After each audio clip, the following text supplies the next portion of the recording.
తప్పు చేసి ఎవరైనా శిక్షించాల్సిందే అని చెప్పేటటువంటి మీరు చిత్తశుద్ధి చూపించుకునేటటువంటి ప్రయత్నం చేస్తున్నటువంటి విషయానికి అభినందనలు తెలియజేసుకుంటూనే నిజంగా మీకు ఆ చిత్తశుద్ధి గిట్ట ఉంటే తప్పించుకొని తిరుగుతున్నటువంటి మీ యొక్క కొడుకుని పోలీసులకు అప్పచెప్పి మీ యొక్క చిత్తశుద్ధిని ప్రకటించాల్సిందిగా కాంగ్రెస్ పార్టీ నుంచి డిమాండ్ చేస్తూ ఉన్నాం.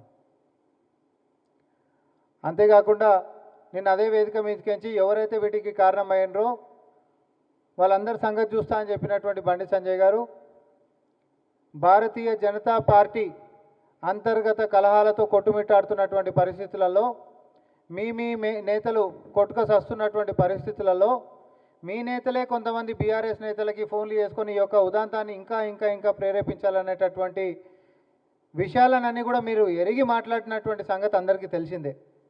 ఎందుకంటే మీకు మీ యొక్క పార్టీలో ఉంటున్నటువంటి శత్రుశేషం ఎక్కువైంది, దానికి వాళ్ళు బీఆర్ఎస్ పార్టీ మద్దతులు తీసుకోవడం ఎక్కువైంది. అయితే ఇవన్నీ ఇట్లుంటే రాజకీయాలలో ఏమైనా జరగవచ్చు, కానీ ఒక బాలిక పట్ల జరిగినటువంటి అఘాయిత్యాన్ని మాత్రం ఎట్టి పరిస్థితులలో ప్రభుత్వంలో కూర్చున్నటువంటి ముఖ్యమంత్రి గౌరవనీయులు రేవంత్ రెడ్డి గారు ఇట్లాంటివి సహించేటటువంటి ప్రసక్తి లేదు, సహించినటువంటి చరిత్ర కూడా ఆయనకు లేదు. బండి భగీరథ్ పైన వచ్చినటువంటి ఆరోపణలు ఏవైతే ఉన్నాయో అవి ఒకవేళ అవాస్తవాలే కనుక అయితే తప్పు చేయనప్పుడు భయపడకుండా పోలీసు వాళ్ళకి సహకరించి ఫస్ట్ లొంగిపోయి ప్రజల ముందుకు పారదర్శకంగా జరుగుతున్నటువంటి విచారణకి మీరు సహకరించాల్సిందిగా మేము కోరుకుంటా ఉన్నాం. ఇది ఇట్లుంటే